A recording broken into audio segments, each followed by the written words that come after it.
Hello, everybody. Titans for life. I was waiting. I'm sitting here waiting for Rossi to get ready and get in touch with me. So, um, anyway, just thought I'd pop on for a few minutes until he's ready to go. Um, as you can see, I'm moving into my new place, and well, it's going slow, but anyway, we're here to talk about the Titans and what's going on with the Titans right now. And it's been interesting. It came out today. Something that had been discussed um, behind some closed doors and things that Tannehill would not be joining the Titans early on in the preseason workouts and things like that, but he would be there later. This is not something that was unexpected. This is not going to be uh, uh, something that is prolonged. It's going to be rather short. So everybody, calm down. It's okay. Everybody needs to chill out about it. It's going to be fine. Tannehill, this was planned. This was something that Ryan Tannehill had expressed before that he was going to be that he might be a little late coming in. Um, so don't worry about it. Ryan Tannehill will be fine. When it comes to Ryan Tannehill and the um, and what we were going to discuss tonight, can he be a QB1? There are varying, and me and Rossi kind of disagree on that a little bit, and it's fine. The Titans are the Titans are a team where you don't have to have that QB1 that is going to throw all over the field, get 600 yards a game, and that's just not the way the Titans are built. We have King Henry. We don't need that. We need a guy who's going to get 300, maybe 350 yards a game, which at one point in time with like 300 yards a game. Oh my lord, that's the best quarterback in the league. Well, today that's kind of standard. That's 250 to 350 is kind of standard for a game. It's not as big as it used to be. Um, so yeah, I think that Tannehill is really the kind of quarterback we need. He's kind of the guy who can calm things down. Been there, done that, type of guy. Some people disagree with me. They think, oh Lord, he's the worst quarterback the Titans. But you have to look back at what we had before. Look at just look at Jake Locker. I mean, worst quarterback we've ever had. Come on. I mean, look, you can look back and there are some really, there's some really, I would say sub mediocre, subpar quarterbacks that we've had over the years. So just chill out about that. Um, when it comes to, oh, I see you right there, Clowney Super Bowl. To be honest with you, Jadavian Clowney does not intrigue me. Because I think that we can create pressure without him. So I think we can create pressure without Jadavian Clowney. We don't, and I don't think he's the guy he used to be. I've looked at his first step. His first step is lacking now. His power is still there, but it's slower. And the thing that you have to kind of worry about Jadavian Clowney is, the wear and tear. How long is he going to be able to keep it up? I mean, we have guys on the field right now who can bring it every down. We got Cunningham out there. I mean, there's a lot of guys who we can blitz. We can do zone blitzes. We can do stack big blitzes, stutter blitzes, twists, and things like that. That I don't think Clowney is going to be able to, really kind of uh, to do. He wasn't able, to do it because I think he was injured most of the time that he was with us. So um, I think that Locker was ruined by the Titans. I don't think so. I think Locker is what he is. In the NFL, I think Locker is a perennial backup quarterback, and he's I think he is injury prone. I don't think that he, and some of that could be from where he was, in college and was rarely hit because of how their offense worked. So, um, let's see, Titans 2K. Hope we beef up our O line. I do too. Um, so, you know, I do too. Our O line is we've been able to hide some things with a guy, with a guy like Derrick Henry back there and AJ Brown out there. We've been able to hide some things offensively. Um and that's because of what Derrick Henry and AJ Brown can do. You can't stack that line of scrimmage and go full out pass blitz. You can't go one on one. You always have to kind of hold back a little bit because if Derrick Henry gets past that D line, he's stronger than he's faster than most linebackers, and he's stronger than most safeties and corners. So you can't really you kind of can't go full speed pass rush um, all the time because he will just burn you. I mean, he will get past you, and once he's past that D line, whew, he's hard to bring down. He's going so fast. He's so strong and going so fast that he's either going to outrun you or run you over. And you don't want to be on that guy on Sports Center, and you don't want to be you don't want to be the guy on Sports Center getting left behind, and you don't want to be the guy on Sports Center with a stiff arm that's putting you in, the second row. So you just kind of have to, you know, we were able to cover up some of the flaws of the offensive line because of that. And I think what brought it to the forefront even more last year is when Henry was out. You know, it really brought the flaws of the offensive line into play. So I think that what we've got to do is we've got to get a better offensive line. That'll open up more holes for Derrick Henry. It'll give Tannehill more time to throw. I mean, some of the times that Tannehill was hit and sacked or threw a bad ball or something like that, he just didn't have time. I mean, you can have the best quarterback in the history of the NFL who only has 2.5 seconds to throw the ball, and I can guarantee you that he's going to look horrible. So, let's see. Read some more of these. I just want Clowney Super Bowl. I just want our QB of the future. Well, the QB of the future, I don't think is in this draft. No, the Titans QB of the future, I don't see that guy in this draft. I see guys in this draft. I see probably two quarterbacks that are immediate starters or very close to immediate starters within a year or so, starters. That's what I see in this lineup of quarterbacks that are in the draft. And then I see guys who are 2.5 years out, project guys who are going to be backups and maybe even backups of backups, maybe even on the practice squad for a few years. I just don't see a lot of guys coming out to really um, be able to beat out what Tannehill can do. I mean, there's just not. I mean, there's just not a lot of guys out there, that that are available and affordable. Because remember, they have to be available and affordable. There's two things the Titans are dealing with: availability and affordability. There has to be two guys. There has to be a guy out there that is both available and affordable that the Titans can come in and use. And I just don't see anyone right now with those two things. And then in the draft, I just don't see there are guys out there, but they all have these huge glaring flaws. Some guys can't throw the intermediate route. Some guys can't throw the deep ball accurately. They can throw it a country mile, but they can't get it to where it needs to go.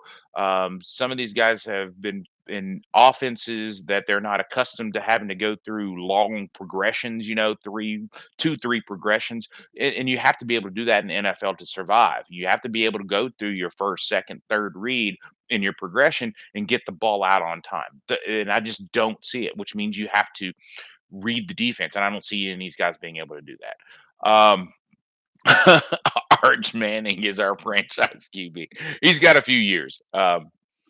Hilliard is actually a good backup for Henry. Yeah, yeah. I mean, there is absolutely no doubt that the Titans know what they're doing when it comes to players and player personnel. They've hit some home runs. Yeah, they've whiffed on a few. You kind of expect that. Not everybody's 100%. If they were, they'd be the highest paid GM in the history of every sport. I mean, it's just that simple. Um, so what I look at when I'm looking at the Titans is I'm looking at where the Titans need to go this year in the draft. I think in a year or so, I think there are some players out there in the draft that quarterback that could be really good. But right now, I don't see them. This draft, O line, O line, and maybe O line. They really need to concentrate on that O line. They need to really expend some draft picks on that O line.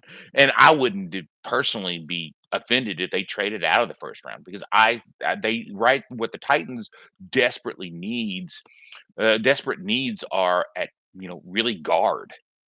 And guards just aren't drafted in the first round very often, unless you've got that stud guard that's going to be. And I don't see that stud guard.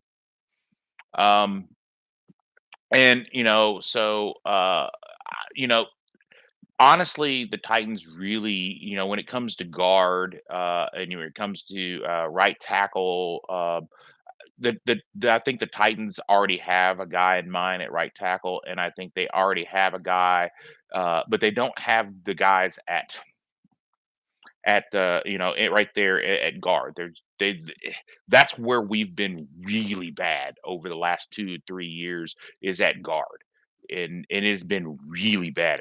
I mean, really bad. I mean, atrocious what I would put it. Um, yeah, we do need to replace Saffold and Questenberry. I mean, they weren't great. They were serviceable. They were guys that would serviceable. They'd give you a game or two that were really good. We do need to replace them. So replacing those guys, Saffold and Questenberry, I would put them if I were grading them out, I would put them at maybe C. You know, C, C plus at best. And when it comes to those two guys, so I just don't see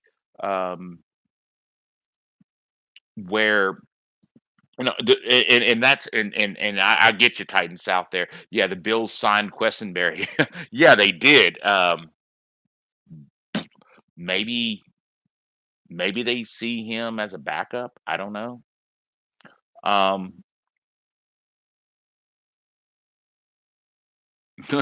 yeah, over the last 3 years, Mark Jones. Over the last 3 years, Tannehill has 18 rushing TDs more than Lamar Jackson. Yeah, I mean he has the ability to do that because of what the rest of our offense is capable of doing, and sometimes there's a huge breakdown on the offensive line. He's able to find the soft spot in the defense and exploit it and run for pretty long runs and get some touchdowns. And sometimes just the threat of Derrick Henry forces everybody to move in one direction. That counter where you move in where the everything is moving in one direction, and Tannehill's able to slip out the backside. And when he's able to slip out that backside, there's not very many people there, and he can outrun a lot of those linebackers. So he's faster than those linebackers when he gets up to full speed. So yeah, he's able to do that. And if you're having to put three guys on Derrick Henry just to get him to the ground, I mean that doesn't leave a whole lot of tacklers for your quarterback, especially if it's short yardage situations and things like that. So yeah, I get that. Yeah, and that is an interesting. That's interesting that people say that. About Tannehill, but Tannehill is a really good quarterback for what the Titans have. Let's see. Mark Jones, Tannehill is a good QB. Yes, he is. No other QB would have even made the playoffs. Yeah, I mean, you can't take away what he does during the regular season. Where he needs work is when that pressure is on him, and they're saying in the playoffs, and you're going against a good team in the playoffs, and that team is saying, "Okay, we're going to stop Derrick Henry. We're going to stop the run game. We're going to go all out to do that. You're going to have to beat us passing." That's where he tends to stumble, and I think, and I don't think it's mechanical. I've looked and watched and watched. I don't think it's mechanical, and I don't think it's scheme. I really do think it is when it comes to Tannehill, it becomes more mental. He feels that pressure. He's got to get that out of his head. I mean, Tannehill can be a great quarterback. I think he can take the Titans to the Super Bowl. He can win a Super Bowl with the Titans, but I just don't know if he can get out of his get out of his own way. I mean, that's what he's got to do. He's going to have to get out of. He's got to get out of his own way to being successful. It's an old saying in that I try to teach young quarterbacks. Release and forget. Um, Trading AJ Brown. AJ Brown's not going anywhere. AJ Brown is they're working on the contract. It's complicated because of the situation that the Titans are in. Excuse me, let me get a drink here. The situation that the Titans are in when it comes to the salary cap this year. Next year, I mean, I don't think that it's going to be an issue, but I really do think that they're trying to structure the deal so where it's not a huge hit on the salary cap this year. It can be a big hit on the salary cap next year. No one's really going to care because it's going to go up, but it's going to go up a lot. This year was capped because of the COVID years on how much it could go up, or else it would have went up more than the 20 or 25 million that it went up this year. It would have gone up a whole lot more than that. So next year it's going to go up even more. So I'm looking at maybe 30, 40, 42 million is my guess. I just don't know. It's going to depend on the this year and how ticket sales go and how all that kind of stuff goes. You're looking at a lot there. Um, the Pelican 3, you got to remember Bengals defense was no easy match, so Tannehill didn't make the mistakes all by himself. No, he didn't. And that's where the offensive line comes into play. A lot of the mistakes that Tannehill made throughout the entire year, not just the playoffs, a lot of those mistakes were because of the breakdown on the offensive line that allowed people to come essentially straight up the middle at him. I mean, they're teeing off on him, so he's throwing the ball to where he thinks the guy should be. And if there's the miscommunication, I mean, think about all the receivers he played with this year. He played with I don't know. Heck, I might have played. I don't know. He played he played with so many different guys that there was no consistency of where these. When things break down, this is where you go. There was no consistency out there because he was throwing to a different person every week. So therein lies another problem was the injuries that occurred last year. Last year was an amazing feat that the Titans were even in the playoffs with all the injuries we had. So yeah, so no, he did not make all of the mistakes by himself. Every NFL team has those games where they can play lights out. They've got their guys get paid as well. So they're out there trying to make, they're out there trying to eat, they're trying to feed their families. So yeah, they're going to play with, they're going to play with a little backbone, because they get paid. They're professionals. So no, Tannehill didn't make the mistakes by himself. It was a combination of blunders on our side and excellent play calls and schemes on the other team's side.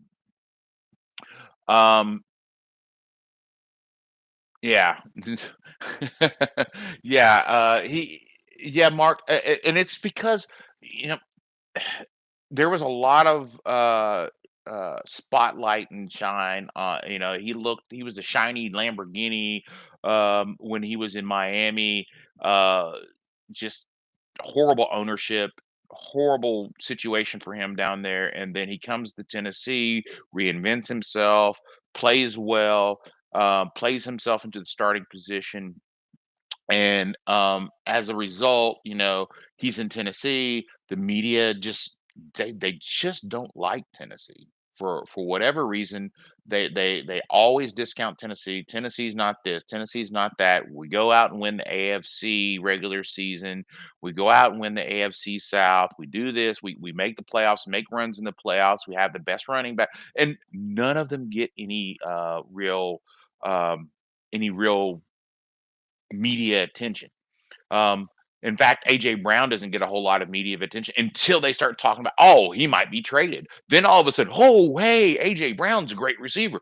It's one of those things where, first of all, he's not going to be traded. I don't think so. My sources are pretty firm that no, AJ is going to be a Titan. We're just, they're just trying to figure out the numbers and how to make the numbers work. I believe Robert Woods, AJ Brown, Hooper, and Henry. Yeah, I think that really and truly that this lineup of players, first of all, getting a tight end that can actually play tight end. I mean, wow, what can that do for an offense? Getting a tight end and a number two receiver that can play number two receiver and understands the number two receiver role. Um, Having a running back like Derrick Henry and having a number one receiver like AJ Brown, you can do a lot of damage if, and I'd say this again, if your quarterback can get time. Yeah, so yeah, I do think that we've got to address that offensive line. Our defense is just nasty, and I think it's going to be even nastier now that Cunningham is going to be more in the rotation. He's going to be doing a lot more. They're going to ask him to do a lot more. They're going to put him in a better place. I think that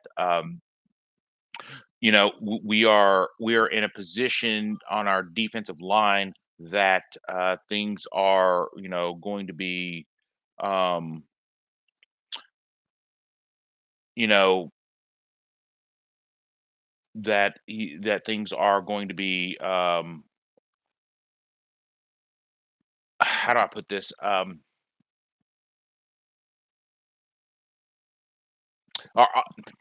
we really need to concentrate on our offensive line inside guard positions. They're bad. I mean, our options at the guard positions were bad. Our defense absolutely played lights out so many times this year that kept us in games and won us games. Um, the the overall hold on, let me see. Okay. The overall issue that I see right now is that the Titans, J Rob has done a really nice job of putting together a team that can win championships.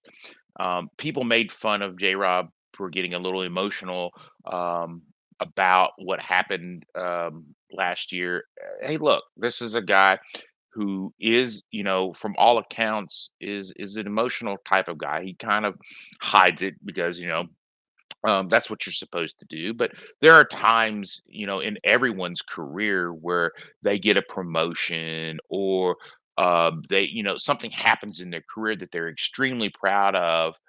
And he was very proud of becoming the Titans GM. J. Rob was proud of, and still is proud of being the Titans GM, and he has proven himself to be, I think, one of the best GMs in the NFL. Um, yeah, he's missed on a couple of guys, but by and large, when you can miss on a first rounder if you're picking up third, fourth, fifth, sixth rounders who are starters. You can miss on that first round guy, and look where we are.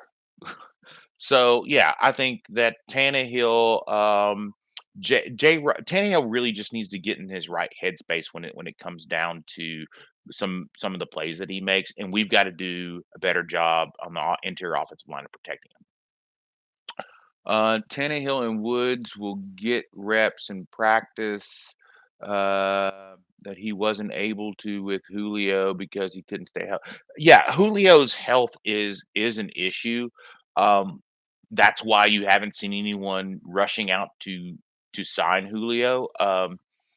Now, don't get me wrong. I think Julio can be productive. Excuse me, I got something on. Yeah, I think Julio can be extremely productive um, for someone, but he has to be in a limited role. That role where Julio, at his age and at the reps that he's had over the years and the wear and tear, you have to recognize that's taking its toll at some point. And he has to get fully healthy. So Julio, I think, and you can't practice Julio like you practice all the other receivers. You can't get him out there and practice him, and have him, going 100% for the entire practice because he is at that age where there is a significant decline in the playability. Um, so I think that if you're a team looking at Julio, I'm talking J Rob, you might want to see if you can get him back at a reduced price or something like that. If you're looking at him, you have to understand that his ROI is diminishing. His return on investment is going to be diminished. So he's going to only be able to get in there and play significant snaps at certain times. He can't play the whole game. I don't think he's a 30, 40 down guy. I think he's 10, maybe 12 to 15, somewhere around there. Somewhere around that area. He should be on a very strict snap count. Julio playing at Alabama and being physical wide receiver has worn him on. Yeah, I think it has worn on him, but at the same time, that's his play. That's the way he plays. I mean, he's a big physical wide receiver, um, and that's just the way he plays. So, yeah, every rep wears on you whether you're in a game or in practice. It may wear a little less in practice because you're not, having to go out there and be quite as physical, but it still wears on you. You think we sweep the AFC West? I don't know. Um, AFC West is they've any team on any given day can beat you. That's simple. Once again, I say this again. They get paid too. They're in the NFL too. They have pride too. So, um, you know, I'm going to have to look at, when I look at these things, I don't say, oh, this is an easy team. I mean, there are some teams that could be easier than others, but you never know when that team is just going to click all of a sudden and come out there and take you to the woodshed. You know, it's just one of those things where the analysis has to be done closer to the games. Um, can the Titans sweep the AFC West? Yes, they can. Do I think they're going to? Um, I don't know. I don't think so. It's hard to say that is going to be the case. We lose to the NFC East teams. Um,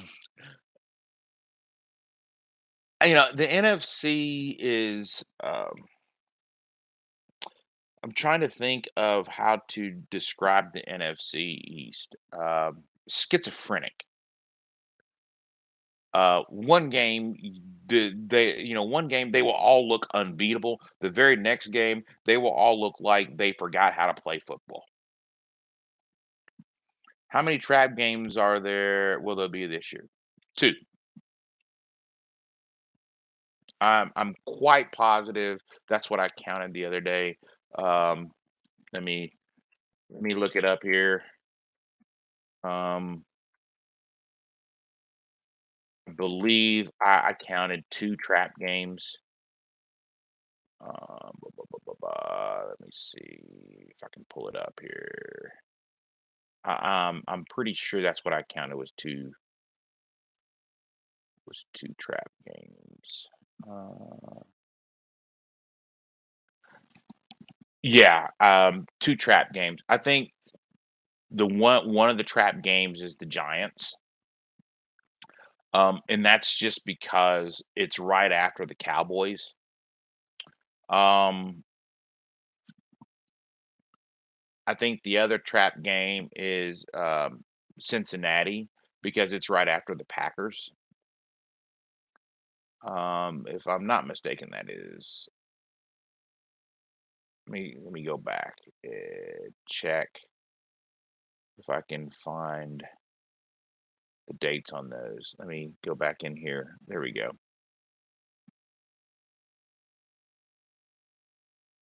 Oh, good lord. Oh, let's see here. So, I mean, one of the things that when you call a trap games, uh, what a trap game to me means is different than what it means to other people. Um, to me, the a trap game is um, um, to me, I think the trap games are games that where you've had to play really, really, really, really hard in the game before, so you're kind of worn out, and you have to really kind of do that. And you're really worn out. You maybe had some nagging little injuries and things like that. So those are trap games because you're kind of trapped in them because the team is once again it's an NFL team. I think that will um, really become a that's where things can become a problem because you're worn out. You had an emotional, physical game the week before, and then all of a sudden you're playing another team who may be getting tired of whipped on or whatever, and then comes out and beats you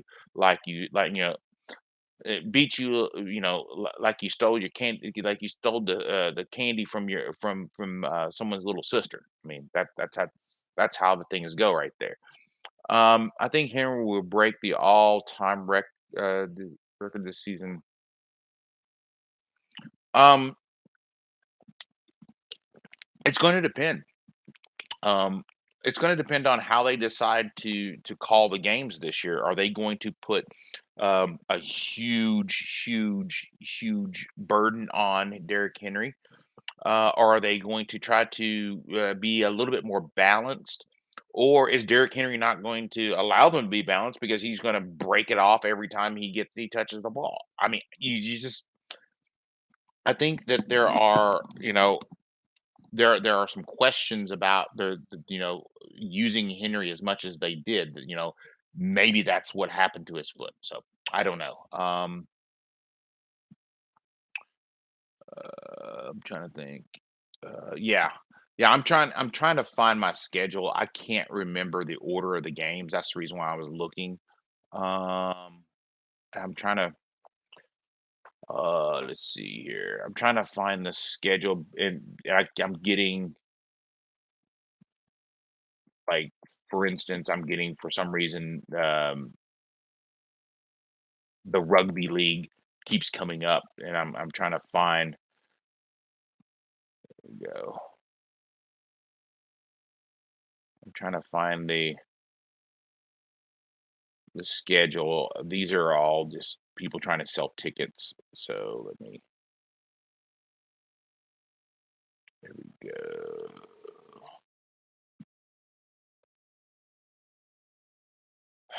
Oh, wow. I had a list up there earlier, but I can't seem to find it of when, who and when the Titans play. I had a source, some stuff that gave me a bunch of information on that.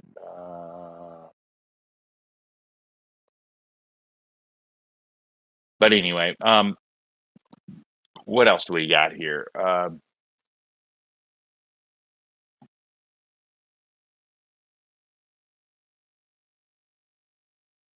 Let me see here. What else? What else do we have here? Questions here.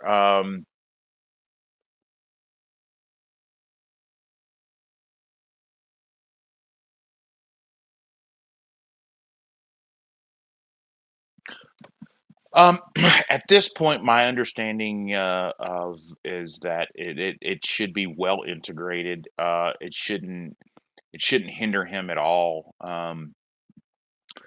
Some people experience, a little bit of soreness in cold weather because it is, a titanium plate in there, and and you can feel it sometimes. But some people say that they can't feel it at all. So I don't know how much it's going to hinder him. I don't think it's going to hinder him. Knowing Derek, I don't think it's going to hinder him at all. He's a tough guy, and he's going to want to play. Um, Yeah, I mean, that's what I was saying. It's more, the break is really about, stabilizing that and so that it can't that break can't happen again. Um, so yeah. I don't know. I don't know if it's going to be Sunday night games or if they're going to, I don't know what the schedule is going to look like when it comes to night versus day and when they're going to, what time they're going to be playing and that kind of stuff. And it has to do with that has to do with the networks. The networks divvy up all that kind of stuff. There's a network that gets first choice, second choice. They get timing choice, and then later in the season, of course, you have some flex games some games that that are flexed that can be moved to different time periods and things like that. So yeah, um, it's going to depend on what the media kind of wants and when they want it. I mean, they pay the bills, so it is what it is at that point. He what's the golden rule? Who has the gold makes the rules. So the networks have the gold. They're gonna make those determinations of when they want to do them, when they want to see them, based on that. Um, One of the things I did want to hit on tonight was the fact that the Titans are in full blown draft mode. They are locked down, going through a bunch of things, trying to get this draft locked down to try to, I think 90% of their board is finalized. Um, but one of the things that we've talked you got to understand as you're going through this is that yeah, their board may be 90% locked and then maybe 100% locked on game on the during the draft, but there are players that fall that you have to take because they're their best player available. Where you emphasize something is when you go into your draft board and you say, okay, we're going to add, this is a guy we need. Um, this is a guy we need. This is the type of person we need. So yeah, this guy is probably a little bit more athletic or a little bit better at that position, say a wide receiver, but we need um, we need a tight end or something like that. Not saying the Titans need it, but when you're looking at the draft boards, every draft board is different because every need is different. So yeah, so my understanding is the Titans are about 90% done. They have been working really hard to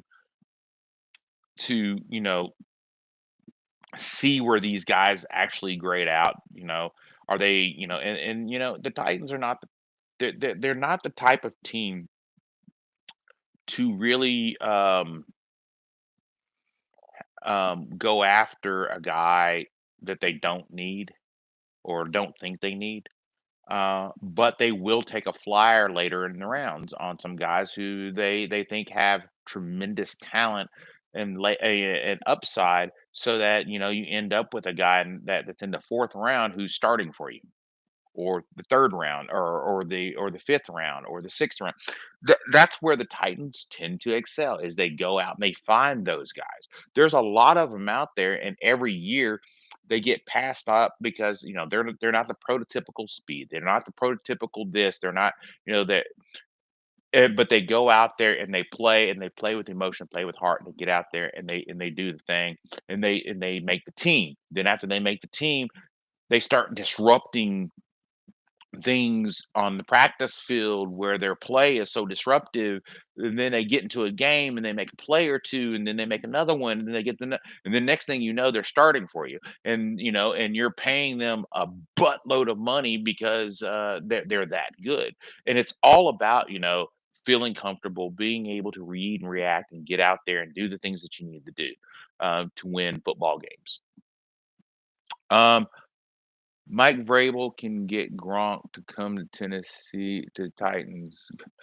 To be honest with you, everybody talks about these big name guys, Gronkowski and all that.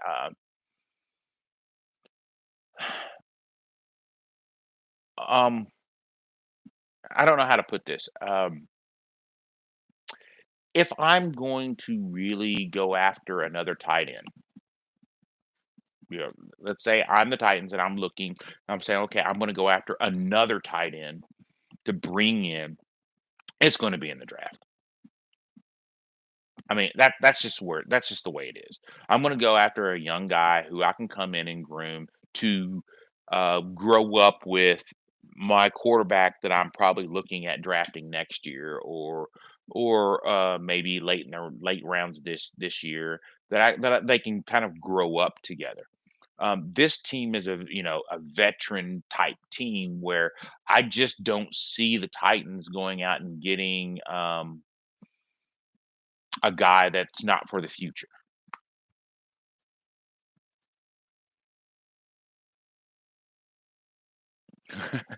Just for a year. Well, I mean, that's the problem is that you're gonna get him just for a year, but you have to pay him just for a year. And once again, we're getting back into the salary cap. Do you want to expend that type of salary cap money after already expending a bunch of salary cap on a guy who you think is going to be your stopgap, or maybe, a guy that's going to be there 3, 4 years already? Are you really going to go get another stopgap guy and pay him a boatload of money, because that's what it's gonna take to get him to come to Tennessee? It's gonna take him a boatload of money, and I just don't see it. I just don't see that happening. Um, when you can go and get a cheap player in the draft because he's going to be quote unquote relatively cheap. Um, and Gronk is getting a little long in the tooth. You're right, Pelican 3. Yeah, he is getting a little long in the tooth, and that is a problem with him, is that he's long in the tooth, and a lot of people are thinking that this is the last hurrah for him anyway. Um, so let's see, is there anything else here? Gronk, AJ Woods would be 10 on offense. Yeah, that would be a great lineup if Gronk can still play at the level that he's been playing at. Remember, he was injured a lot too. We don't want to bring in a guy that's going to be injured a lot. We did that last year with Julio. That's just not what the Titans are wanting right now. I think they're wanting to get a little younger at several positions, and I think that they're working towards that. So that's where I think everything is going. And I don't. I'm trying to think. Did I read that one? You said a mouthful, that's the Titans the way they are now. Yes. Mm. The Titans are they used to, the problem with the Titans for the longest time was really that the Titans, once they got a good player, they didn't wanna pay him to stay and that kinda stuff, and, they didn't go out and do a lot of well, I don't think they did a whole lot of really good research on players. They took the guys who, showed out really well in the combine, and that was it. Um, I think Hooper will be a good pickup. Did you see? Yeah. Yeah, that was several years ago, and it was for Atlanta. I did see it, and I think he's been in the wrong type of offense ever since. Um, he Hooper is one of these guys who, um, I'm not sure that he can go out there and,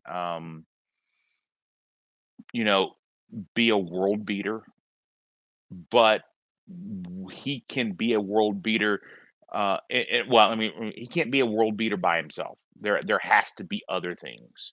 Um, involved. You've got to be able to threaten somebody with the run to hold the linebacker just for that split second so that you can get off the line of scrimmage. Secondly, you have to have someone who can threaten the safety deep so that the safety has to vacate and kind of roll over top. Um, and third, you have to have another linebacker kind of preoccupied with the ability of your quarterback to kind of scramble a bit, and you need a number two wide receiver that's dependable. Those are the things that get you man to man coverages on your tight end, which I think that's where Hooper is going to be really, really good. Man to man coverage on your tight end outside, and there's no help over top or underneath. That's where he can be effective, and that's where he, um I think the Browns just didn't have all of that. They had it at times, but by that time, I think they'd kind of given up on it. So I think that is,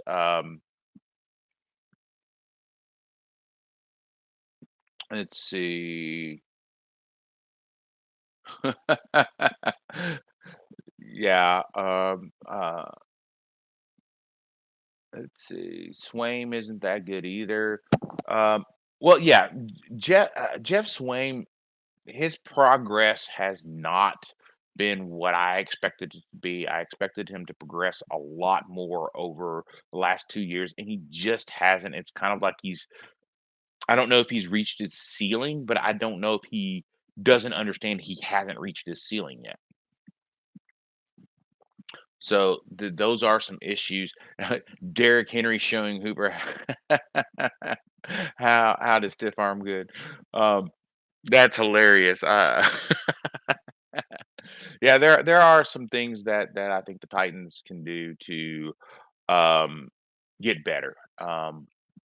And I think most of it's offensive line related. I think a lot of that is just, getting some depth at receiver. I think, but they need to develop that talent on at the receiver position. Um, I think there's only a couple of guys that are coming in this year that I think are going to wow some people when AJ Brown can't, or AJ Brown really and Robert Woods can't really wow anybody because they are already wow. You just like you expect it from him. It's got to be someone who's unexpected. So I think I think one of them will be Mason Kinsey. I think people are going to be wowed by him. I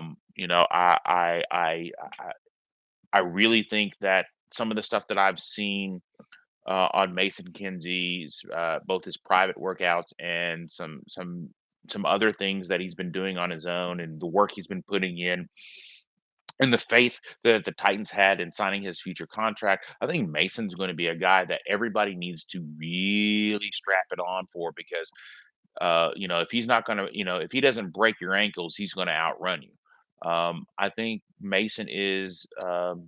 He is that slot receiver that the Titans have been really needing for a long time. Um, and I think he's also that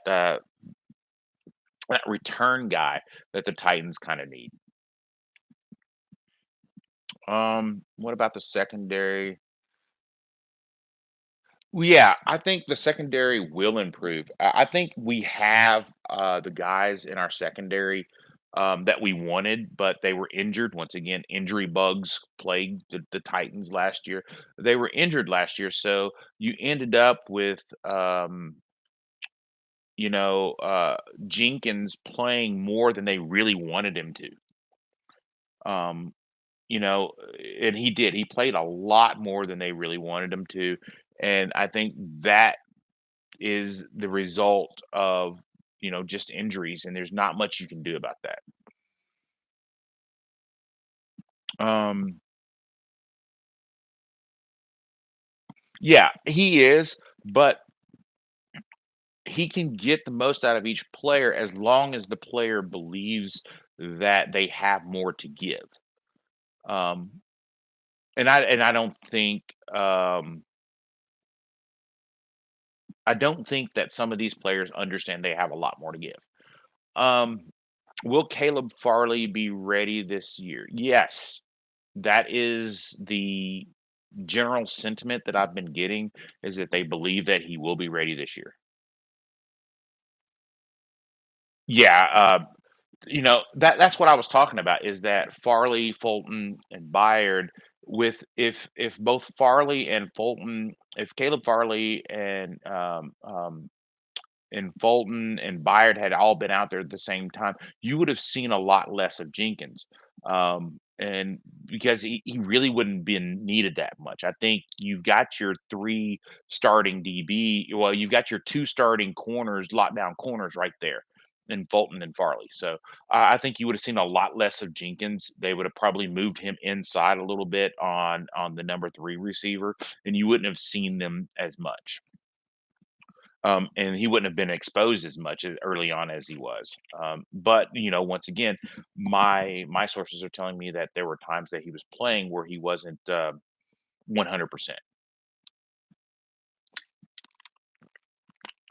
So Jenkins. My understanding is that he often played when he wasn't 100%. So you got to give a tip of the hat to the guy who for going out there, gritting it out, and playing. But at the same time, you gotta, and the Titans don't release injury information, so there you go. But you also have to say, he was getting a little long in the tooth too. So I think that is an issue that happened last year with when it comes to Jenkins. Expert motivator from being a player.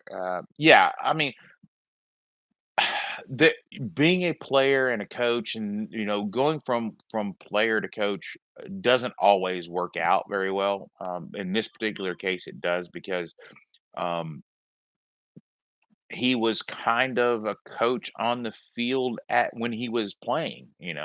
People got out of position, he would tell them, "You're out of position, move over, do this, do that." He understood that kind of stuff, and he understood offenses, because he had to. So he understood when things weren't going right on offense, how to disrupt that offense.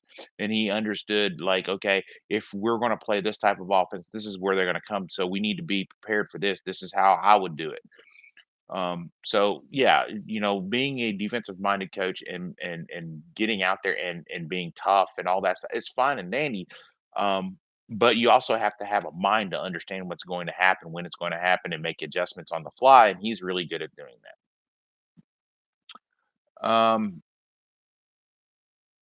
Are the Titans too tough on their players with all the injuries?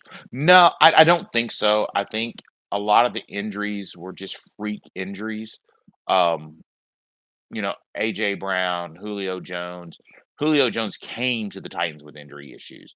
AJ Brown, Julio Jones. I mean, a lot of the players and the types of plays they got injured on, you were just like, huh?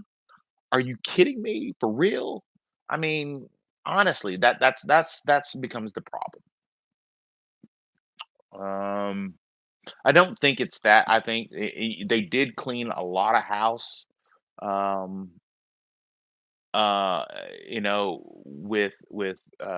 did clean some house when it came to training staff and stuff like that. So we'll see where that goes. I think the Titans injury report has more to do with practicing players than actual injuries. Oh, protecting players and actual injuries. Well, no, I don't. I don't because these guys were really injured. I mean, these guys were, if you saw them on Tuesday or Wednesday, these guys were not out there going full speed. They were, I mean, they were hobbled. Um, but some of them, gutted it out and played anyway. Um, you don't have to. There are ways to protect players. You know, there are ways to protect players. Yeah, there are a lot of hammies. I think that has to do with strength and conditioning. I think the conditioning part of the strength and conditioning needed some help there, and I also think that hamstrings and things like that are an issue with flexibility.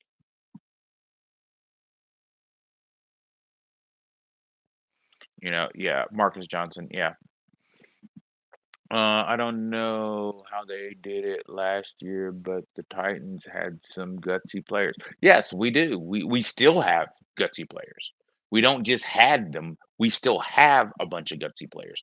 But how they did it last year was they just out physical people. You just don't see that in the NFL nowadays. You see guys throwing the ball all over the yard. You don't see, big Jeffrey Simmons is out there going out there and just wrecking the middle of offensive lines, and that allows your linebackers to come through and literally clean. You don't see that a lot. He can collapse an entire offensive line on one side. That's a problem. When you got one guy who can collapse an entire offensive line on one side, and you got another guy on the other side who can do some things, that can do stunts and things like that.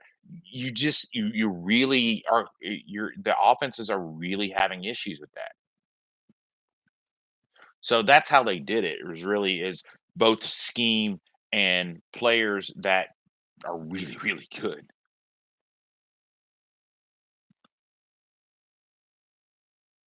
Valus Jones, that's a guy who I've been looking at a lot, for the Titans.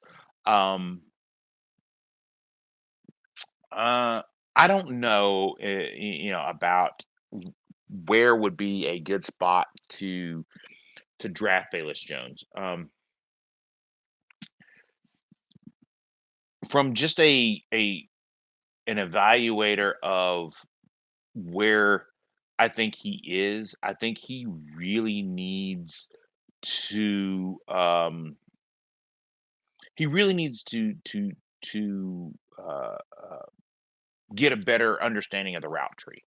I don't think he is. I think he's a guy who can burn you a lot, but he's used his speed and physicality to kind of be able to get some things done that he wouldn't normally. In the NFL is just not going to fly.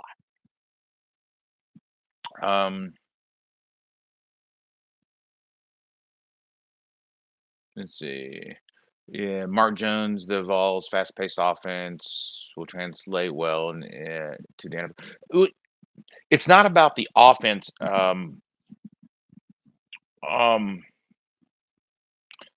it's not about how the Titans or not the Vols play their offense in its translation. It's really about um, being able to read an offense and read a defense and know where you're supposed to be. That kind of issue and the type of offense that the Vols play is going to crop up on you. It's a fast-paced offense. You're supposed to be in a certain area. The quarterback is supposed to throw it to a certain area if he sees this or sees that. and the receiver is supposed to be in this area or that area if he sees this or sees that, then that leads to mismatches. Um, I really think that Valus may be. I mean, don't get me wrong; he can be good. He really can. But I just don't know if he has enough um, knowledge of offensive scheme and offensive routes and route trees and stuff like that that he could be effective this year. Now, give him a year. Hey, a good any coach in the NFL, wide receivers coach in the NFL, worth a grain of salt, worth any money at all, is going to have this type of this type of guy ready in a year or two. So yeah, what if that tight end? Um, I don't see it. Um, I really think that how do I put this? There are some better fits for the Titans. Yeah, Titans out there are some better fits for what the Titans require out of their tight ends, or need out of their tight ends, I should say. Um, and once again, this tight end draft is very big. There are some really good guys. There's some really good guys, but they all have glaring problems. Um, yeah, and that's what I talked about earlier, Mark. Is that the Titans really probably do need to fall back in the draft. What the Titans need is usually not drafted in the first round. What they really need is not usually drafted in the first round. I think they need offensive guards. I think they need tight end. Um, you know, but I just don't. With if you lock up AJ Brown to a long term contract, which I think they're going to, if you lock up, uh, if you lock up Robert Woods to a intermediate contract, you've got them, let's say, for 3 and 4 years, or 4 and 3 years, I should say, 4 years for AJ and 3 years for Woods. I really don't see a need for anything more than that outside of signing some of the guys who are on your team already. Drafting a wide receiver in the first round,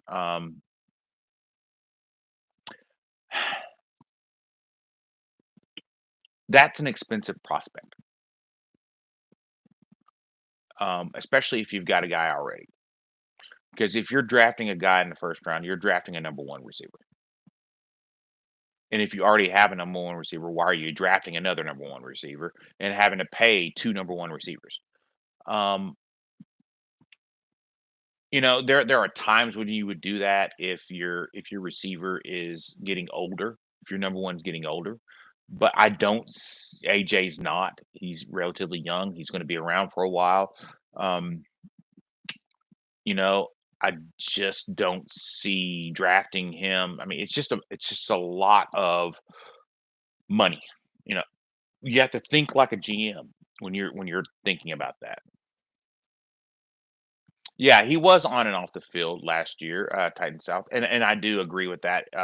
He was on and off the field last year, but I think a lot of that had to do with coming on the field too early after an injury and re-injuring the same injury. Um, and I think that had to do with because Julio was out. And the Titans, I mean, I swear there were some games I thought they were just going to go up in the stands and go, "Hey, you look like you can play." That's really what I thought.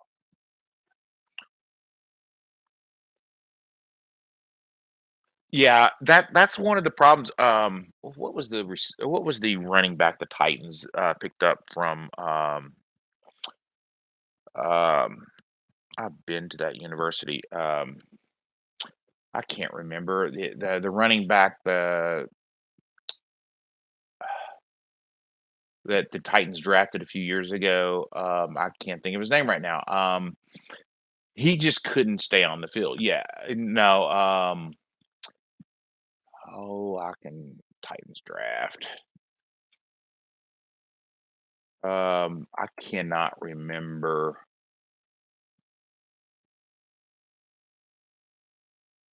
Let's see. I'm trying to find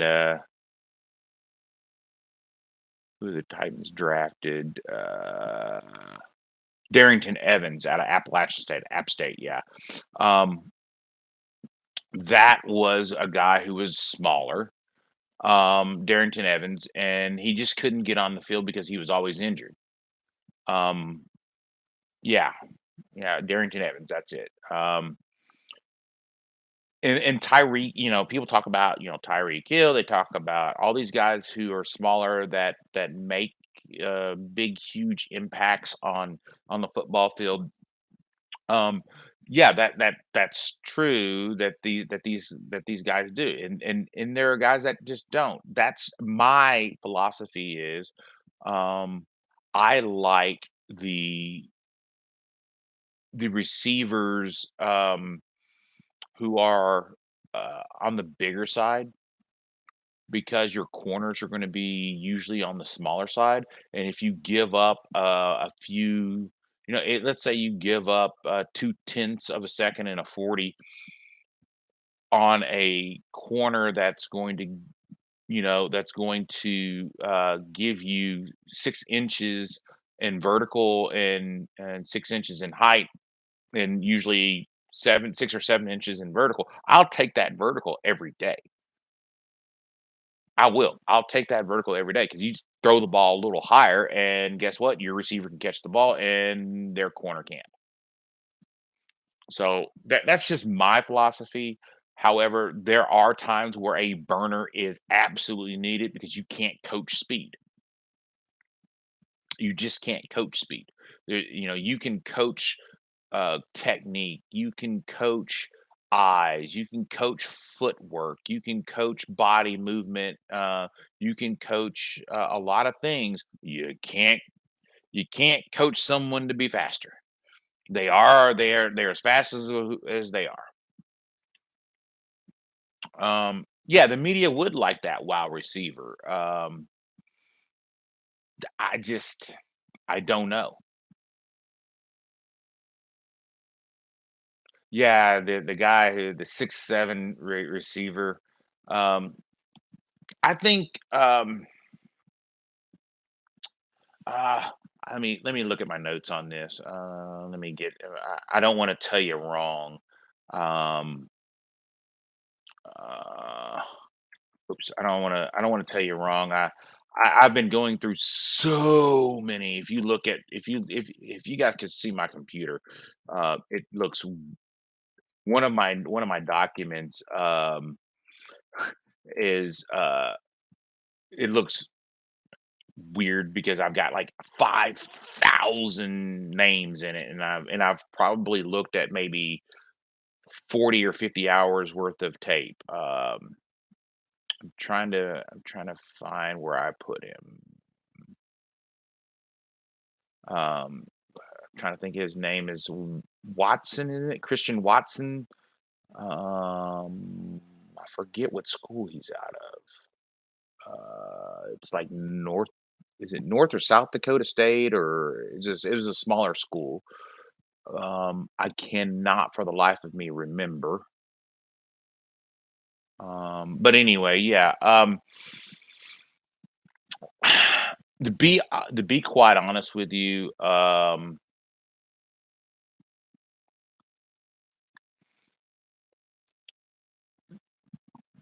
he needs to have speed, and he's getting first round buzz because he is big. Um, yeah, there he is. Okay, Christian Watson out of North Dakota State. Yeah, I thought he was out of small school there. Um, I'd like him, but I don't like him in the first round. I don't like him in the second round. I like him late first. I mean, late third, maybe um anywhere after the late third. That's where I really like Watson. I think I can't remember. Let me scroll over here. His um yeah, he's like he's I think he's I've got him listed at 6'5". I don't have him listed at 6'7". I got him listed at 6'5", 208. Um or no, wait, I'm sorry, 6'5", 209. I have him listed at 6'5", 209. Um and I've got his 40 at 4, I believe it was 4'3", 4'4", somewhere between 4'3" and 4'4" is where I think I had, yeah, that's where I have him. So yeah, he is a guy who I think can really come into his own there. NWI probably the best blocker of them all. Um, NWI is just he's just sloppy in his route running. His breaks are wide. He rounds off the reason why NWI has so much problem getting open is that he's rounding off his break. It's not a step go. It is a step, step, step. And by that time, the DB is on you. Alec Pierce from Cincinnati. Um,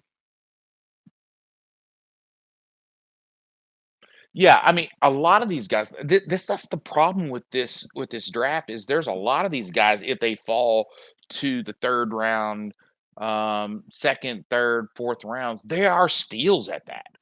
But there's just not a lot of guys that I'm looking at that are real. In other years would be like, "Whoo, that is a first rounder in any draft." There's just not a lot of those guys in this draft. Yeah. Yeah, yeah, yeah, yeah. Mark Jones, yeah, he did come from the same school, Ravens. Um, well, guys, I'm going to have to get off here. I have to go get something to eat. Of course, I have not eaten tonight. I went directly. I came from directly from an appointment to here to set up for Rossi, and I'm going to try to check on Rossi tomorrow to see if he's okay, see what's going on, and have him, get with you guys, and just remember, um, I know, yeah, I know at times tonight we were, we were joking around and things like that, but you just remember, whenever you're doing this stuff, tighten up and always keep it real because I try to keep it real. There are some things that that we don't, that we're not always going to agree on, and that's fine. We don't have to agree on everything, but I always try to keep it real with you. I always try to keep it real with all my viewers and all my subscribers and things like that. I'm just, I'm just that kind of guy. That's why I like to do it. I like to keep it real. But remember, well, I'm a member of the Titan Upload Network. Titan Upload, Titans Rossi, myself. I mean, come on, let's hit it up. We're gonna have some. I think we're gonna have some things coming on here pretty soon. We've got some developing stuff that's been going on behind the scenes. I haven't made a whole lot of videos. I've made videos. I just haven't edited them. Of course, my house and everything, and it's just been crazy for me. But I'm settling into a routine. I have an apartment now. I'm getting things done. I'm settling gradually into a routine, and I'm going to be able to get all this stuff done here soon. I'm broadcasting not from my studio. I'm broadcasting from my bedroom because I still haven't gotten my bedroom set up. So, or my studio set up. I'm working on that. I've been working on that for the last couple of days. Um, Hard enough to find a desk. It's almost impossible to find a desk that it's affordable. Everything is like 100, 200, $300. If you want a nice desk, I'm not giving up my firstborn. Y'all met my son. I'm not giving my firstborn up. He my homie. Um, so anyway, remember, tighten up, and Tighten Upload Network says keep it real.